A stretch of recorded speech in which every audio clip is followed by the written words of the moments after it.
Hi, this is Scott Arnaud with this week's security tip. Today we're going to talk about something called rainbow tables. What are those? Rainbow tables are used to hack passwords, usually stolen from a database. Now, passwords, generally speaking, are stored encrypted, which makes them a lot harder to crack. Otherwise, the system will be laughably insecure. Now, the passwords are encrypted via something called a hash, which is a one-way encryption where your password is run through an algorithm. And on the other end of that algorithm, it comes out as this long jumble of numbers, symbols, and letters, which is totally unreadable.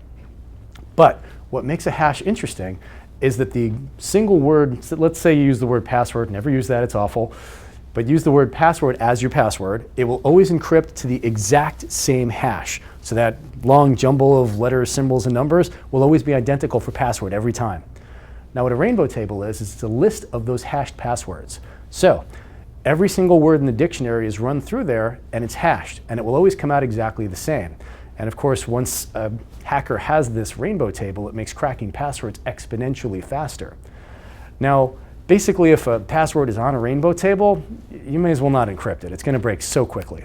Now, this is not to say that this is an unstoppable problem, because sites can take steps to limit the effectiveness of rainbow tables. There are steps they can take which basically will add a few random characters, makes the rainbow tables less effective. Quite honestly, not every site uses it. It would be great if they did, they don't. So what's the solution for you? Simple one.